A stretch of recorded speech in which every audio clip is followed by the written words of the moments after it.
जयनं जयतु शासनम्।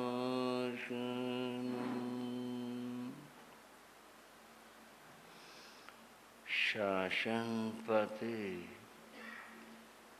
श्रमण भगवान महावीर को वंदन नमन। पूज्य गुरुदेव श्री माया राम जी महाराज,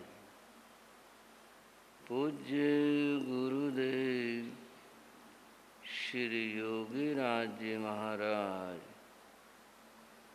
पूज्य गुरुदेव श्री राम कृष्ण जी महाराज, सभी गुरु भगवंतों को वंदन नमन।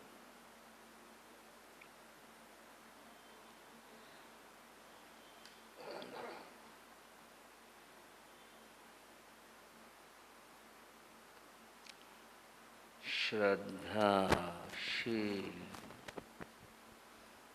बंधुओं एवं श्रद्धाशील बहन, अभी आप हमारे श्री विकास मुनि जी से एक गीत सुन रहे थे, जिसमें बताया गया कि तन को धोना यह सरल है, लेकिन मन को निर्मल बनाना, मन को धोना यह कठिन ही नहीं, बहुत कठिन है। इस सत्य को सभी समझते भी हैं, स्वीकार भी करते। बंधुओं, अब हम और अन्य चर्चाएं न करके मन को स्वच्छ निर्मल बनाने की बात या चर्चा करते हैं। मन को निर्मल बनाने का बड़ा अच्छा सुंदर अवसर उपस्थित हो रहा। वह अवसर है पर्युषण महापर्व का। पर्युषण महापर्व कल से प्रारंभ हो रहे और यह पर्युषण जैन संस्कृति का तथा जैन धर्म का महान पर्व है। पर्व है, समझ में आती है बात। महान पर्व किस रूप में और कैसे है? बंधुओं, इसी रूप में है कि पर्युषण पर्व इस मन को, आत्मा को निर्मल बनाने का एक अवसर है। इसको समझो और पर्युषण पर ऐसा पुरुषार्थ करो जिससे आत्मा और हमारा ये मन निर्मल हो। तो बंधुओं, ऐसा महान अवसर अब उपस्थित है। आप सभी जानते हैं कि आने वाले कल से पर्युषण पर्व प्रारंभ हो रहे। आप ये भी जानते हैं कि ये पर्व 8 दिनों तक निरंतर मनाया जाता। पर्युषण का क्या अर्थ है और 8 दिनों तक ये क्यों मनाया जाता है? 7 दिन 9 दिन क्यों नहीं बनाए? और पर्युषण पर क्या करना होता है? ये कुछ प्रश्न भी हैं और ये वे बातें हैं जिनसे कि पर्युषण की आराधना सम्यक हो सके, हम जान लें तो फिर आराधना कर पाए। बंधुओं, मेरी बहनों, पहले पर्युषण शब्द की बात करते। पर्युषण शब्द अपने में कुछ मुश्किल सा है और जो बहुत सारे पर्व आते हैं वो तो बड़े आसान सा नाम होता है। होली, दिवाली, दूसरे पर्व जो भी हैं उनका मतलब भी बड़ा स्पष्ट होता है, ये उससे संबंधित है। पर्युषण शब्द कुछ मुश्किल सा है, लेकिन मुश्किल है पर इसका भाव समझ लो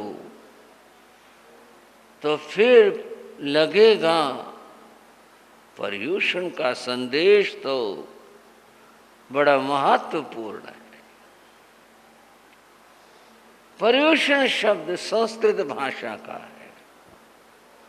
हमारे जो शब्द हैं वे शब्द संस्कृत और प्राकृत भाषा के, क्योंकि जो हमारी धर्म परंपरा है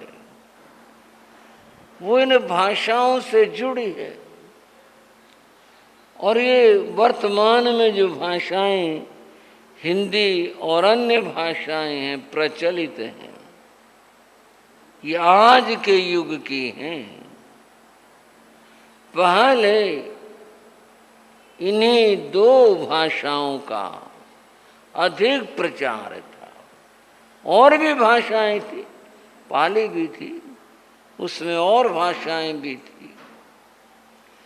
तो ये जो पर्युषण शब्द है यह संस्कृत भाषा का शब्द है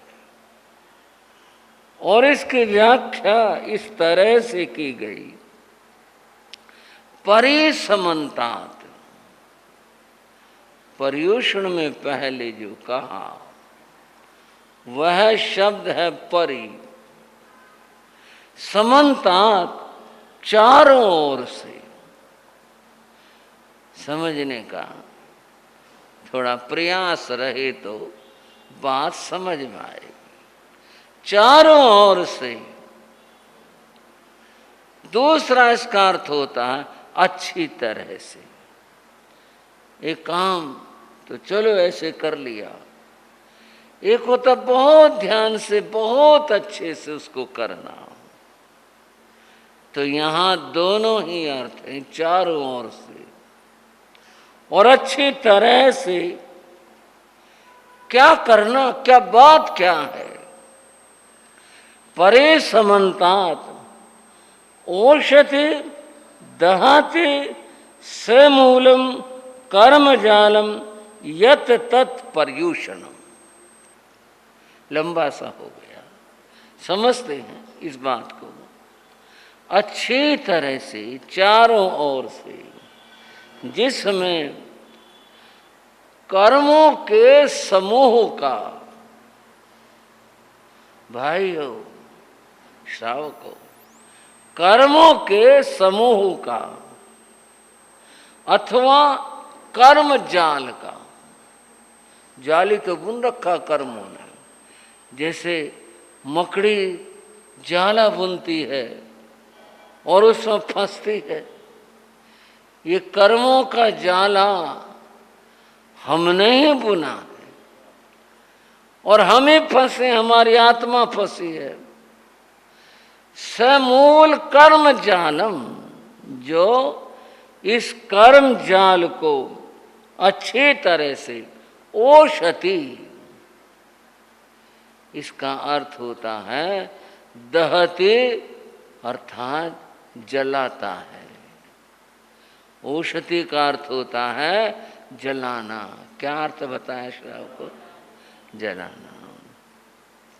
जिसमें अच्छी तरह से सम्यक प्रकार से चारों ओर से इस कर्म जाल को जलाया जाता है, जलाते हैं, कर्मों को नष्ट करते हैं, उसका नाम पर्यूषण है।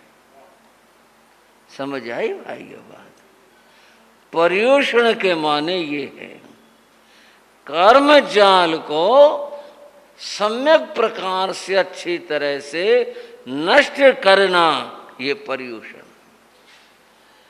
ये पर्यूषण कर्मों को नष्ट करने वाला, वह साधना करने वाला पर्व है जिसमें इन कर्मों को नष्ट किया जाता है, दूर किया जाता है। बात महत्वपूर्ण हुई। इन कर्मों को नष्ट करना, यही तो हमारा उद्देश्य है। इसीलिए साधना करते हैं, कर्म नष्ट हो जाए। और यह पर्व अपने आप में एक ही पर्व है जिसमें कर्मों को जलाने और नष्ट करने का प्रावधान है, और जिसमें ऐसा विधान है कि भी इनको नष्ट करें, दूर करें। ये एक ही पर्व है। थोड़ी सी पर्वों की बात कर लें। अगर हम यूं कहें कि भारतवर्ष एक पर्वों का देश है, तो कोई अतिशयोक्ति नहीं होगी, क्योंकि जितने पर्व भारतवर्ष में मनाए जाते हैं, इतने दुनिया के किसी और देश में मनाए नहीं जाते। हैं ही नहीं, पर्व तो हैं पर इतने नहीं है जितने भारतवर्ष में हैं। अगर यूं कहें, एक वर्ष के 365 दिन होते हैं और पर्वों को गिनने लगे, पर्व तो इससे भी ज्यादा है।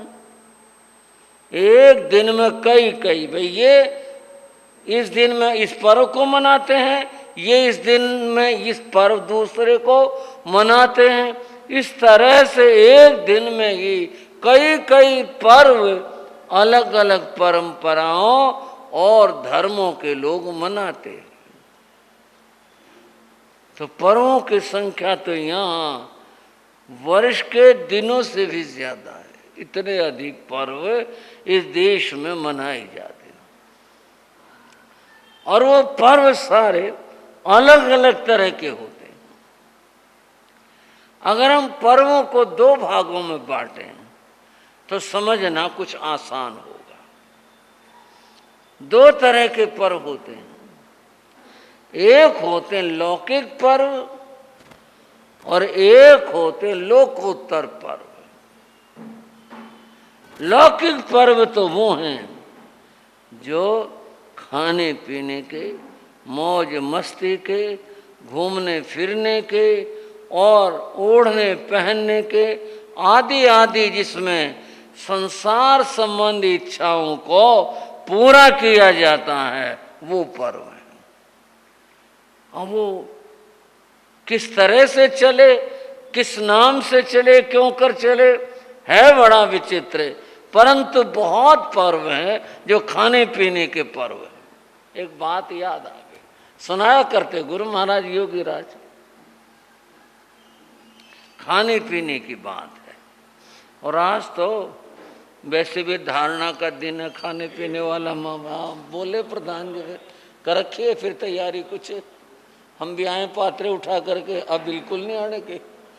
कभी आप ये सोचो महाराज जी ने जो कुछ इशारा किया है, ये तो हंस लिए थोड़ा सा। एक जमींदार था,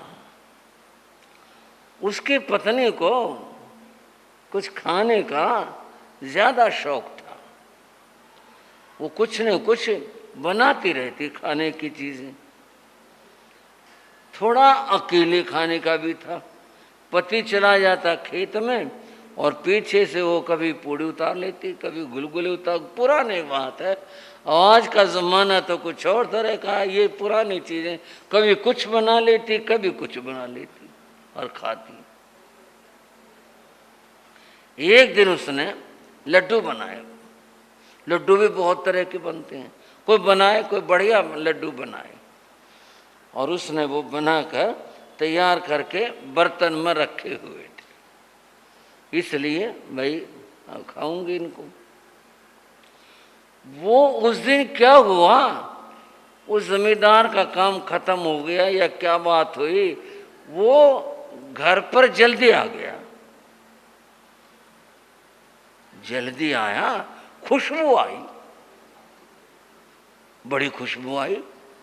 उसने कहा भी क्या मामला है आज, घर में आया देखा वो घरवाली कुछ काम काज में थी, देखा एक बर्तन में लड्डू बना रखे। बोले भाई आज तो बहुत बहुत बढ़िया काम है, आज तो लड्डू बना रखे हैं। हाँ लड्डू कैसे बनाए, वो भी देख ही रहा था।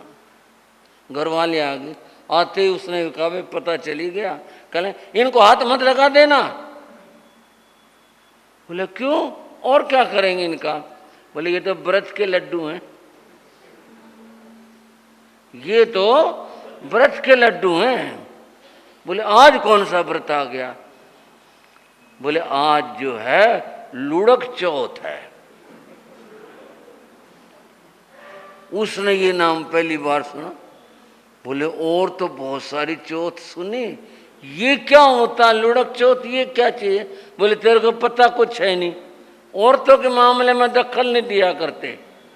आज मैं बरती हूँ, आज मैंने रोटी नहीं खानी है, आज मैं सिर्फ ये खाऊंगी। बोले और मैं, बोले हाँ बताती हूँ।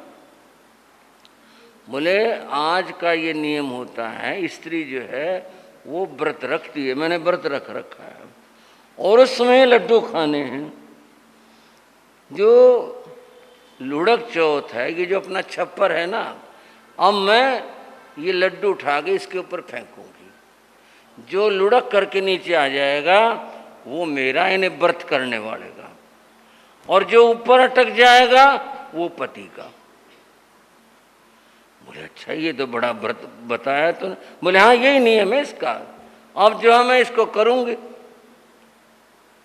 बोला चल चल। उसने लड्डू छप्पर पर फेंका, अब छप्पर तो टेढ़ा होता ही है, लुढ़क के फट नहीं चाहिए। उसने दूसरे बर्तन में रख दिया, वो देखता रहा। फिर उसने दूसरा फेंका, वो भी लुढ़क के आ गया। तीसरा फेंका, जमींदार ने कहते सारे इसके जाएंगे, ये छप्पर है मेरे नाम का तो एक भी नहीं आने का, ये तो बड़ा हुआ, अच्छी चौथ लगी ये तो। वो किसी काम से कुछ अंदर बाहर गई, किसी काम से अभी लड्डू फेंकने बाकी थे, उसने फटाफट अपने लाठी उठाई, लठ, और उठाकर छप्पर में खोस दिया, ऐसे टेढ़ा करके वो फंसा दिया और दिखाई नहीं देता, ऐसे लगा दिया। उसने लड्डू फेंका, लड्डू ऊपर रह गया, तो वो होगी ना,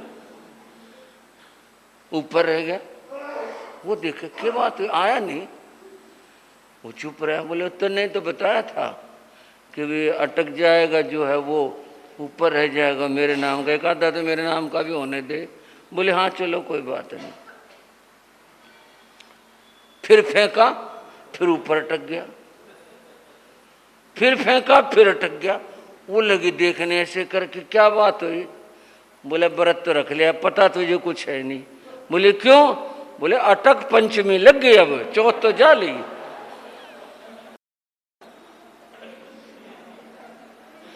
वो लुढ़क चौथ तो जा ली, अब तो अटक पंचमी लग गई।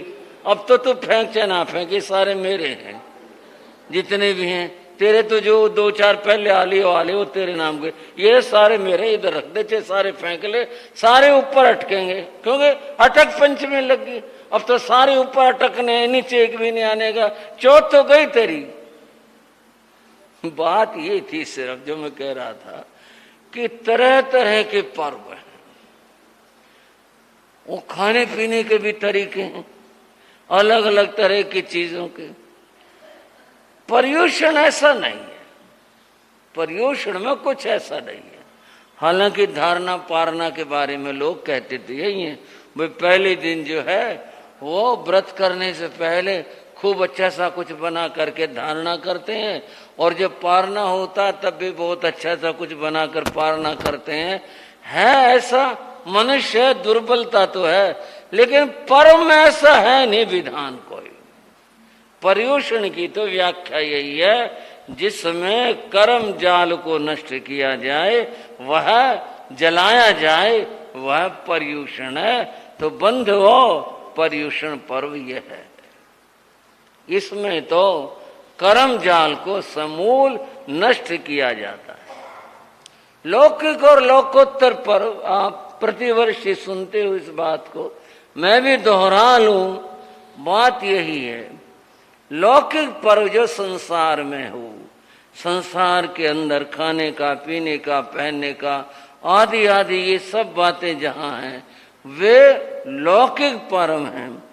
और लोकोत्तर पर्व वह है जो इन सब से हट करके है, जहाँ खाना पीना पहनना नहीं, ऐ पितु जहाँ पर तप के और त्याग की बात होती है, वह लोकोत्तर पर्व है।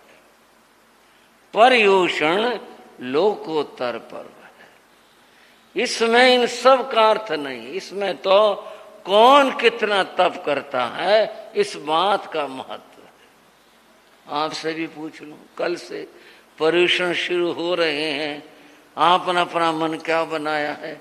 व्रत का बनाया, बेले का, तेले का, अठाई का क्या मन बनाया है, और या एकादशी का मन बनाया है, तो आप भी बताएंगे। लेकिन जो अवसर है यह अवसर है धर्म ध्यान का, जप का और तप का। जप के लिए तो 8 दिनों तक निरंतर बंधुओं नमोकार महामंत्र का जाप हो। चतुर्मास संतों का चर्या का एक अभिन्न अंग है, चतुर्मास करते हैं, प्रतिवर्ष ही होता है। पर जाप हमने देखा बड़ौदा गांव में, बड़ौदा गांव कई बार नाम लेते हैं, और यही कोई प्रशंसा के लिए, भाई हमारे गुरुओं का काम है, करो तारीफ। तारीफ करने से वहां क्या बढ़ जाएगा? कुछ नहीं, तो एक परिचयात्मक बात है। हमने वहां चतुर्मास किया था। जिस साल हमारा यहाँ चतुर्मास था, पिछला 12 में था, 2012 में 11 का चतुर्मास हमारा बड़ौदा गांव में था। बड़ौदा गांव गुरु महाराज मायाराम की जन्मभूमि है, और उनके गुरु महाराज के, उन्होंने भी बड़ौदा में चतुर्मास किया था, और उसके 100 साल पूरे हुए थे। उनका था 1911 में चतुर्मास, और हमारा हुआ 2011 में। हमने 100वां चतुर्मास किया। ये श्री अमित मुनि जी की मेहरबानी हुई, इन्होंने लगाया ज्ञान। बोले भाई गुरु महाराज, हमारे गुरु महाराज, और फिर थोड़ा संयम भी रहता है कि भाई हम उनके कुछ कदमों पर चले। उन्होंने चतुर्मास किया, चलो हम भी करते हैं। 100वां चतुर्मास हमने किया, तो ये तो एक सहज बात हुई, चलो 100वां हो गया, संयोग बना या जान पूछ के किया। पर जो मैं कह रहा था भाई, जाप वहां देखा नमोकार का। गांव है, जमींदार हैं, जैन धर्म में श्रद्धा रखते हैं, बड़े गुरुओं का गांव है और उनसे जुड़े हुए सारे परिवार हैं, दूर के नजदीक के, सब उन्हीं के लगते हैं। कोई चाचाओं में, कोई ताऊ में, तो कोई और आगे, कोई और आगे, कोई ऊपर वाली पीढ़ी में। जब पर्यूषण आए और जाप रखवाने की बात आई, जिस दिन चतुर्मास शुरू हुआ उस दिन उन्होंने जाप शुरू किए, जाप बैठाया, हमने बैठाया। बोले जी रोज रोज का मामला क्या, एक ही बार बैठा दो 4 महीने के नाम का, एक ही बार शुरू करवा दो 4 महीने के नाम का। माँ भाई देख लो। बोले नहीं जी कर देंगे। जाप शुरू किया। जिस दिन चातुर्मास शुरू हुआ था उस दिन जाप बैठा, और जिस दिन चातुर्मास पूरा हुआ उससे अगले दिन जाप पूरा हुआ। पूरे 4 महीने अखंड चला, और लोग दिन में बहने रात्रि को भाई आते रहते थे, जाप करते रहते थे। ये तो हुई बात एक। इसके अतिरिक्त ऐसा कोई दिन होगा जिस दिन 2 जाप हुए हों। बोले और जाप होते थे 5, 10, 15 हर रोज घरों में, ये होते थे अपने अपने जाप। हुई ना फिर बात। मैंने जो कहा भाई जाप वहां देखा, घरों में होते थे, 8-5 जाप है, उनके जाना, उनके भी जाना, वहां भी जाना। आज तो भाई 10 जाप है, ऊपरले मोहल्ले में भी जाना पड़ेगा, उधर जाने वाले तुम संतित होते थे, अब उधर जाना पड़ेगा। कभी कभी तो 15 माह, भाई बहुत मुश्किल काम है इतने घरों में जाना, मंगली यहाँ सुन लिया करो। और जिस दिन जाप रह जाते ना 2, बोले आज क्या डूबा पड़े, आज तो के बात हुई 2 ही जाप हुए बस, आज एक तो याद नहीं पड़ता, भाई एक ही जाप रहा हो। 4 महीने तक घरों में जाप यूं चलता रहा, और स्थानक का जाप स्थानक में चलता रहा। वही विशेष बात। इसलिए मैंने कहा भाई जाप देखा हूं, लेकिन जाप तो कहीं भी हो, घर में हो, स्थानक में हो, 24 घंटे का हो, 8 दिन का हो, और बंद हो चाहे 12 घंटे का, जाप तो जाप होता है। बहुत अच्छा, सुंदर, श्रेष्ठ होता है। जाप की तो महिमा अनंत है, उसकी तो बात ही और है, अद्भुत बात है। वह तो बंधुओं नमोकार मंत्र का जाप करना पर्यूषण महापर्व में एक विशेष बात है। और इसके साथ में फिर तप की आराधना, जिससे जितना हो तप करो, पर्यूषण की आराधना है। आचारांग सूत्र में एक सूक्त आया, वो यह आया, साधक अपने शक्ति का उत्तोलन करो, कितनी शक्ति है, और फिर कहा अपने शक्ति का गोपन मत करो, अपनी शक्ति का गोपन मत करो। किस अर्थ में? इस अर्थ में कहा अगर तुम उपवास कर सकते हो और यूं कहें बड़ा मुश्किल है जी, मेरा तो शरीर कमजोर है, और वो कर सकता है, ये गोपन करना हो गया, मैं तो एक आसना कर लूंगा, करने की शक्ति, ये शक्ति का गोपन। महावीर का वचन है, आचारांग सूत्र कोई भी देख ले, उसमें लिखा हुआ है साधक तू अपनी शक्ति का गोपन मत कर, तो अपनी शक्ति का प्रयोग कर, जो तुम कर सकते हो वह करना चाहिए, जितनी तुम्हारी शक्ति है। एकादशी ने किया तो वो करो, बड़ी अच्छी बात है, और भी कम है तो वो भी विधान है, और अगर तुम्हारी शक्ति ज्यादा की है तो ज्यादा करो, करना चाहिए, अवसर है यह तो लाभ उठाना चाहिए। तो यह जो पर्व है यह है लोकोत्तर आत्म साधना का पर्व है। इसमें तो साधना की जाती, आत्म साधना करते हैं। इसके अंदर जितनी हो सके जप के रूप में, तप के रूप में बंधुओं, तभी मन निर्मल होगा और तभी आत्मा निर्मल होगी। बाकी बात खाने पीने की, घूमने फिरने की, अनंत काल से जीव यही करता रहा,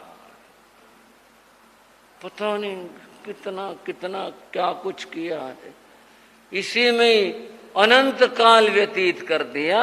लेकिन जब तप की आराधना में इसमें तो बहुत ही कम समय लगा, और जो लगाया उसका फल परिणाम यह है, आज मनुष्य हमें धर्म प्राप्त हुआ है, आज ऐसा हुआ है। तो यह सब उस जब तप की आराधना का फल है और वो करना चाहिए। तो बंधुओं, कल से पर्युषण महापर्व शुरू हो रहा है। 8 दिनों तक ये पर्व मनाया जाता है। एक जगह एक किशोर उम्र का बालक था, किशोर उम्र का, कुछ प्रेरणा से मिली वातावरण देखकर उसने 8 दिन की अठाई कर ली, करी उसने एकादशी की, चलो कर ली, बड़े जीवन। तो 8 दिनों काफी बंद करके रहा, पूरे हो गए उसके व्रत मने एकादशी ने। फिर वो कई दिन स्थान की नहीं आया। एक दिन वो संतों को कहीं बाहर मिल गया बाजार में, संतों ने कहा, उसका नाम लेकर गए, अरे तू आता जाता नहीं, तेने तो एकादशी ने कठाई करी थी, इतना अच्छा धर्म ज्ञान करा था और तू आना छोड़ गया। बोले जी 8 दिन में भी धर्म खत्म नहीं हुआ, अभी 8 दिन तो कर दिए और ये अभी भी खत्म नहीं हुआ, और कितने दिन करना पड़ेगा। 8 दिनों के बाद पता नहीं क्या सोच करके रखी गई। कुछ और बात ध्यान में दिलाता हूं, नवरात्र हैं वैदिक परंपरा के, 9 दिनों तक मनाए जाते हैं। सवाल वहां सवाल इसलिए नहीं है कि देवी माता के 9 रूप होते हैं, उन 9 रूपों के एक एक दिन में आराधना होती है, इसलिए उनके 9 दिन इसलिए हुआ करते हैं। और बंधुओं, रमजान का मुसलमानों के यहाँ जो महीना है वो रमजान का महीना है। 1 महीने तक रोजे रखे जाते हैं, तो वो 1 महीने तक रोजे रखते हैं, उनकी विधि अपनी तरह से है। लेकिन ये पर्युषण के 8 दिन आप जानते भी होंगे, हो सकता है फिर भी मैं उस बात को दोहरा लूं। इन 8 दिनों का कारण यह है कि 8 कर्म जैन धर्म में बताए गए। कितने कर्म हैं? 8 कर्म है। थोड़ी सी बस परंपरा निर्वाह है, उस बात का चिंतन नहीं करते कि 8 दिन और 8 कर्मों का ये संबंध है। प्रत्येक दिन में एक एक कर्म का चिंतन होना चाहिए। चिंतन क्या हो? चिंतन इस रूप में हो, जैसे पहला कर्म है ज्ञानावर्णीय कर्म। कौन सा? याद है भाई, श्रावक कहाँ है? सब ज्ञानी है ऋषभ विहार में।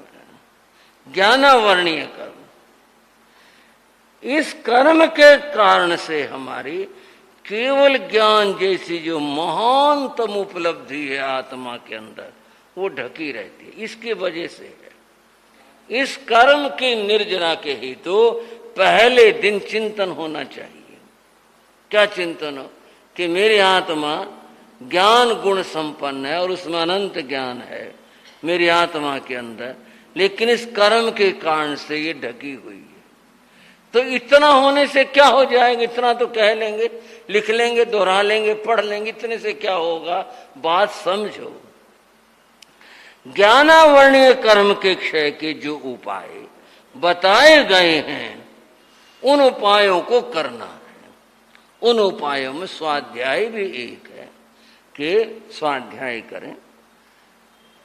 स्वाध्याय करने से, स्वाध्याय हो शास्त्र की, इधर उधर की किताब और अखबार पढ़ लें, इससे नहीं बात बनती। एक बात से जुड़े हुए एक शब्द से कई बातें ख्याल में आ जाती हैं। गुरु महाराज योगी राज जी का चतुर्मास पटियाला में था। मैं उस समय गुरु महाराज के चरण में वैरागी था। वहां दोपहर में एक भाई आते थे, श्रद्धालु थे, बहुत अच्छी भावना रखते थे। और मैं वैरागी था, मेरे को खाने वाने, अब मेरे को तो खाने वाली बात ही याद रहेगी और क्या कहूँ बताओ। ले जाते थे वो बहुत, और गुरु महाराज की सेवा पूछते, गुरु महाराज आज्ञा।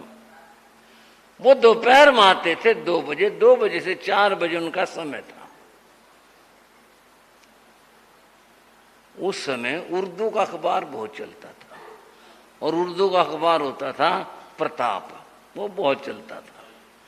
वो पुराने थे, बुजुर्ग थे, वो अखबार उर्दू का लेके आते, बगल में मदमा गलाते, आते वंदना करते, साता पूछते और आज्ञा सेवा पूछते, फिर अपने बैठ जाते और अपना अखबार खोला, सारा अखबार जिसे को चाट जाना, आगे भी पीछे भी, सारा इधर से उधर ऐसे अलट पलट। उनके तकरीबन 2 घंटे नहीं तो 1.5 पौने 2 घंटे लग जाते, सारा अखबार पढ़ देते। अखबार समेटा टाइम हो जाता और फिर जाते। मेरे को तो कहते काका की खाना है, माँ जी कुछ नहीं। गुरु महाराज से सेवा पूछते, बहुत अच्छे थे, नम्रता की बात, आलोचना ने उनकी सज्जनता नम्रता की बात चले जाते।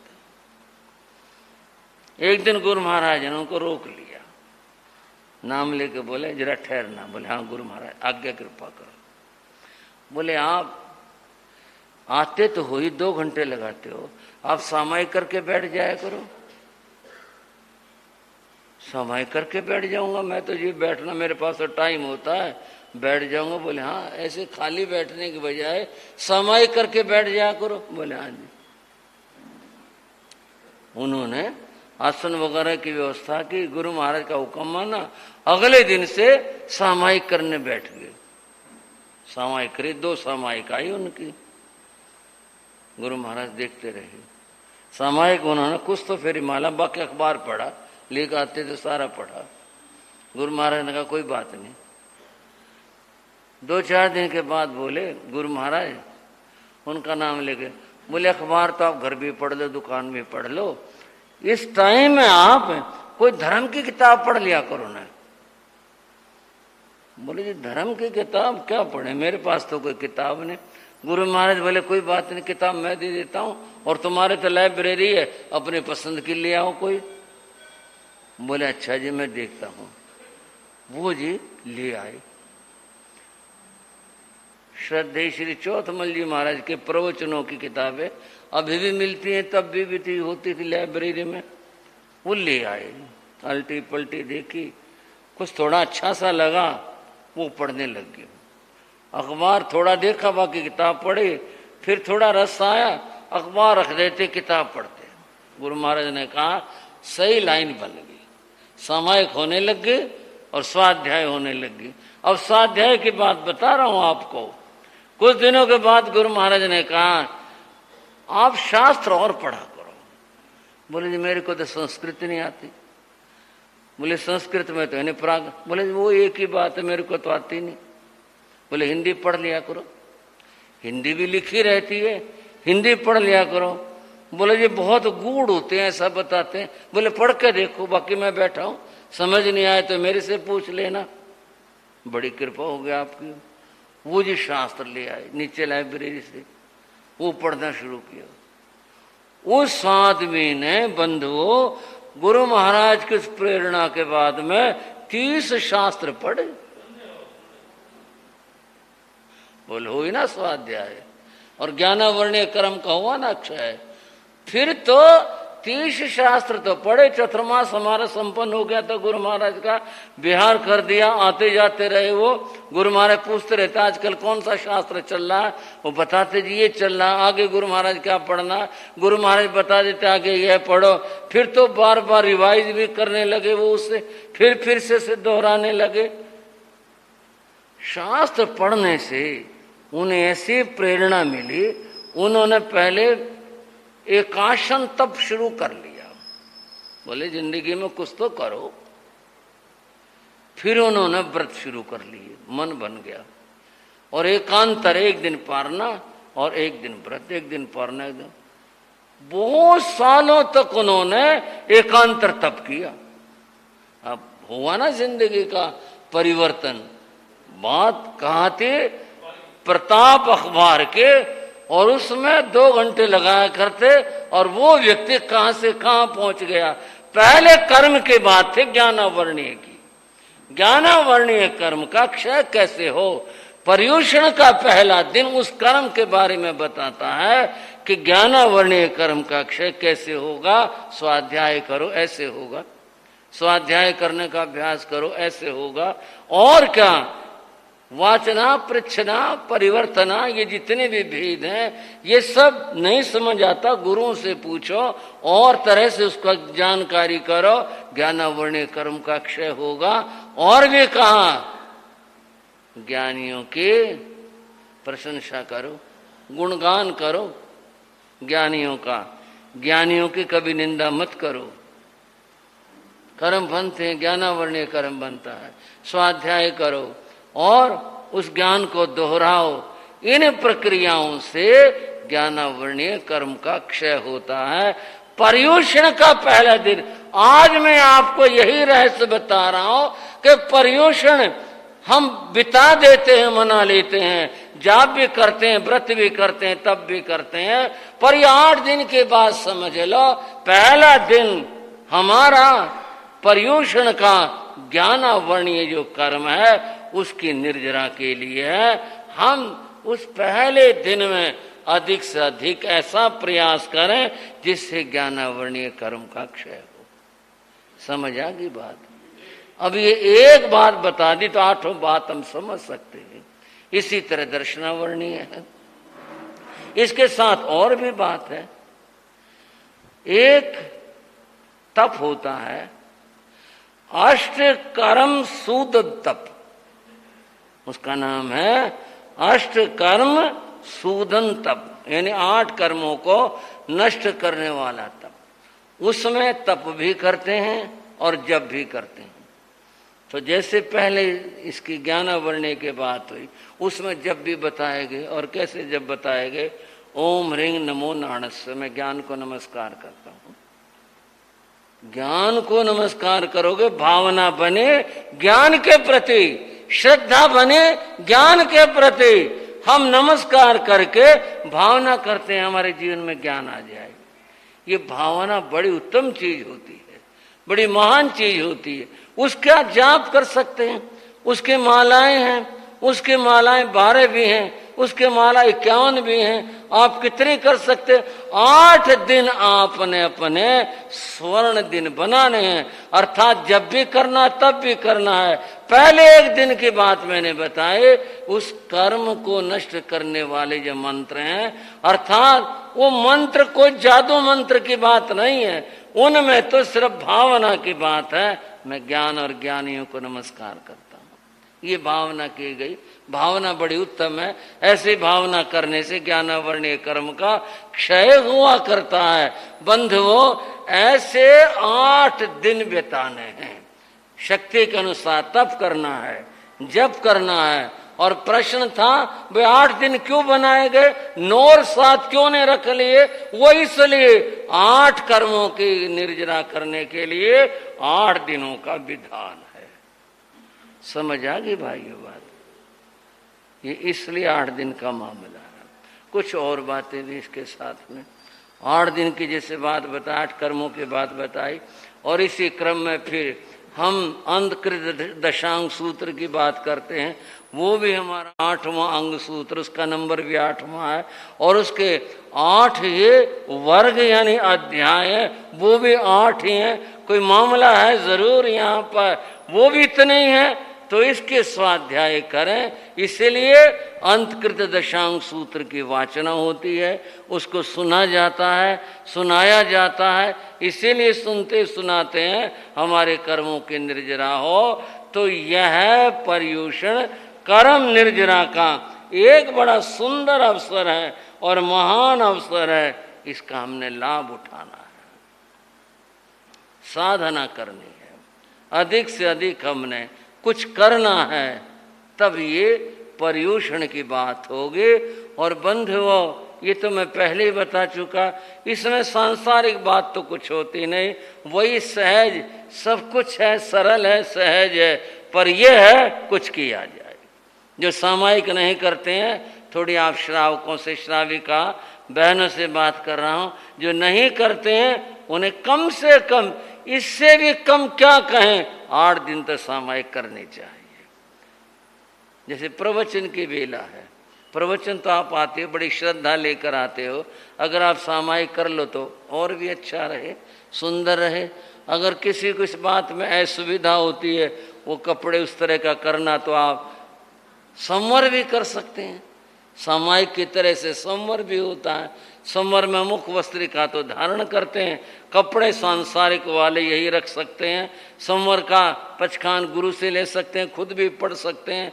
और संवर जितनी देर आपने प्रवचन सुना उतनी देर का संवर भी हो सकता है।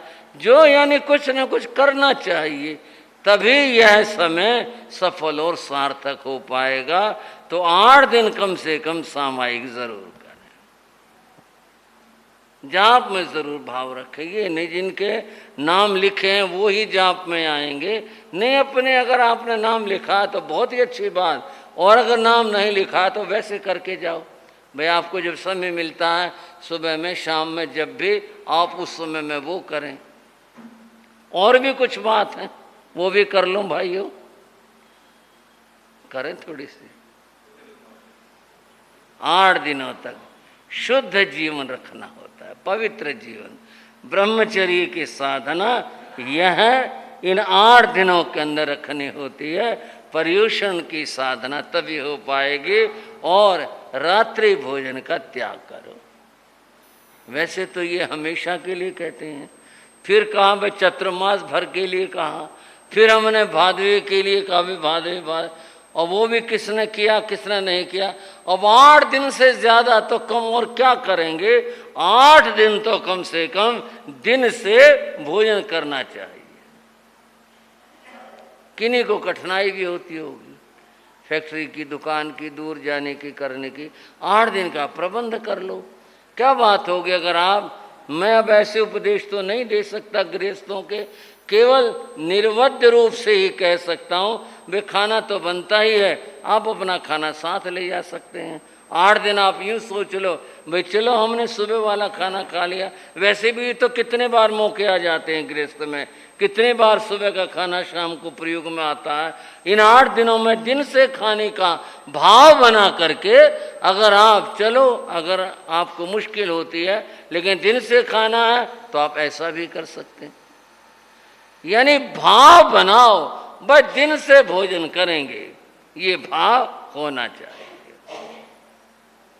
और 8 दिनों तक वो लीलोतरी शब्द है यहाँ पर हमारे यहाँ भी, उसका त्याग अर्थात हरी वनस्पति का त्याग। उसमें जमी कंद का तो होता ही है, उसमें तो लीलोतरी शब्द में तो सारी हरी वनस्पतियों का उनका त्याग होता। भाई चलो 8 दिन नहीं खाएंगे क्या बात होगी, उसके बिना भी तो काम चल सकता है। और आप गृहस्थ हैं, बहुत सारे तरीके, और ये हमारी बहनें पता नहीं कितने तरीके जानती हैं बनाने के, भोजन बनाने के कितने कितने तरीके। और मैं तो नाम कैसे लूँ, लेना भी नहीं चाहिए ना, मैं क्यों कहूँ कि ये बना लो ये बना लो। पर तरीके बहुत हैं बहनों के पास में कि हरी सब्जी की जगह दूसरी चीज़ें बना ली जाएं जो प्राणसुख होती हैं। ठीक है, बनाने में तो आरंभ होगा, वो तो गृहस्थ हो आप, सारे काम होंगे, परंतु हरी वनस्पति के प्रयोग से बचा जा सकता है।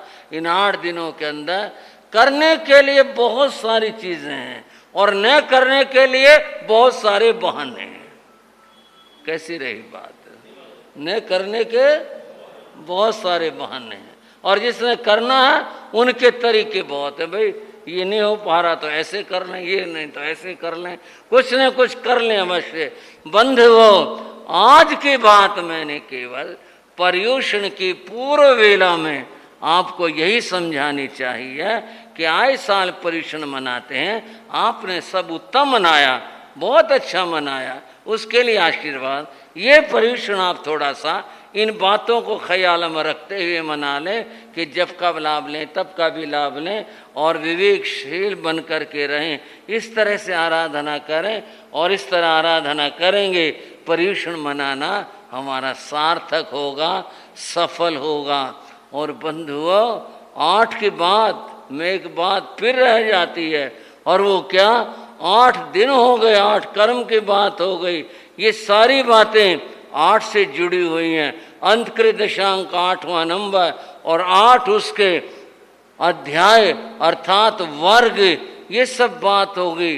एक बात और बड़ी विचित्र है, पता नहीं इस 8 में क्या रहस्य है, केवल ज्ञानी जाने इस बात को। तो है क्या मामला?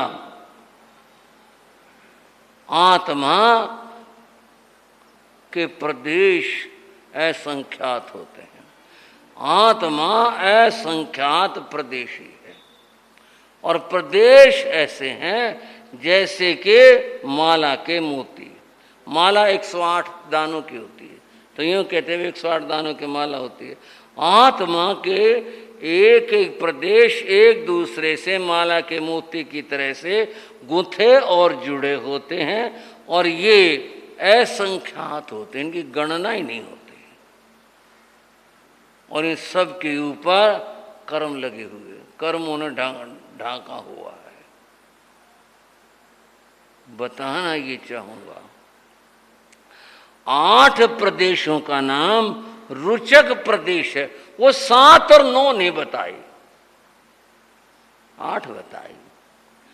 8 आत्मा के प्रदेश, जैसे कि माला में एक सुमेरु होता है, तो सारे मोतियों पर जाप करेंगे और सुमेरु के ऊपर लोग जो हैं बस केवल नमन करते हैं। सुमेरु को नहीं, सिद्ध पद को, सिद्धों को, उनको नमन करते हैं। तो जैसे वो एक अलग सा है, वो 8 प्रदेश जो हैं उनका नाम रुचक प्रदेश है। क्या नाम है? रुचक प्रदेश है।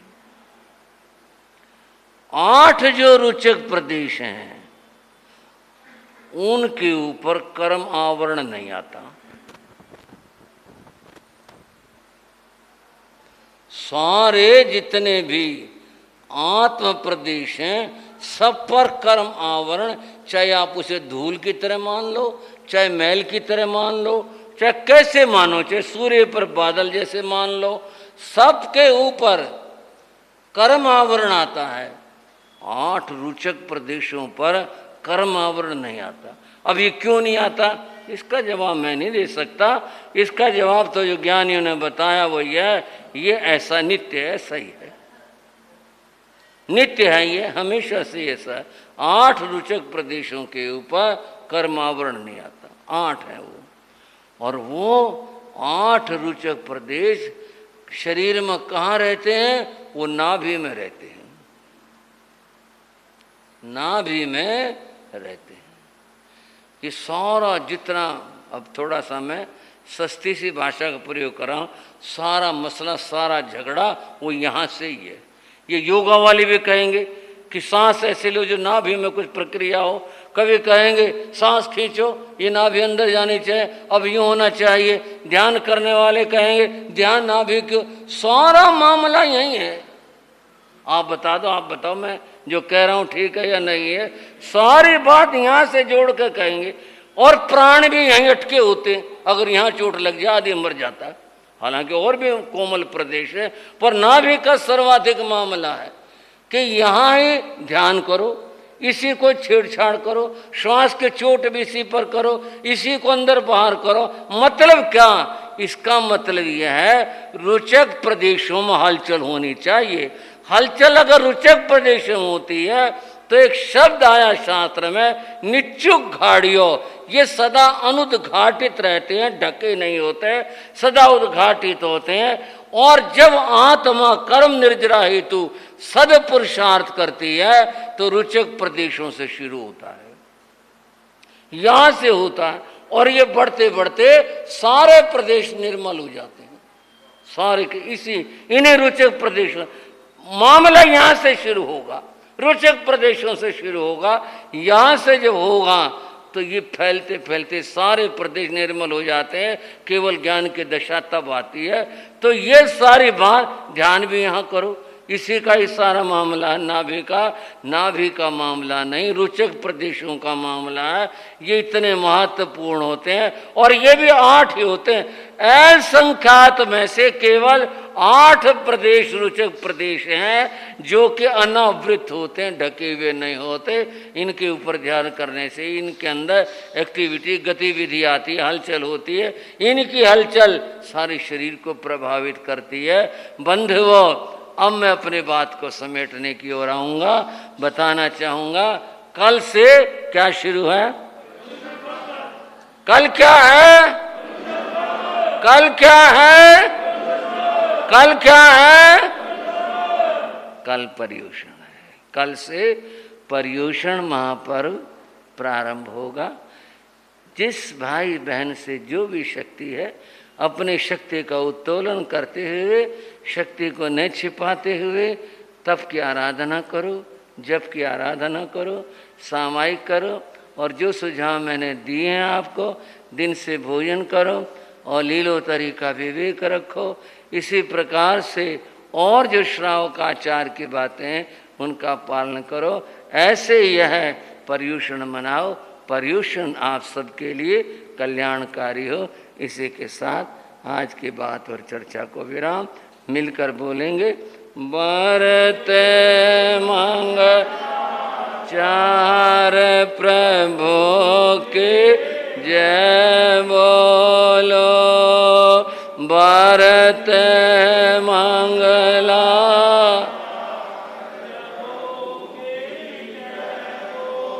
जय बोलो। मिलकर सब नर नार प्रभु की जय बोलो। जय बोलो। मिलकर सब नर नार प्रभु की जय बोलो। जय बोलो। मिलकर सब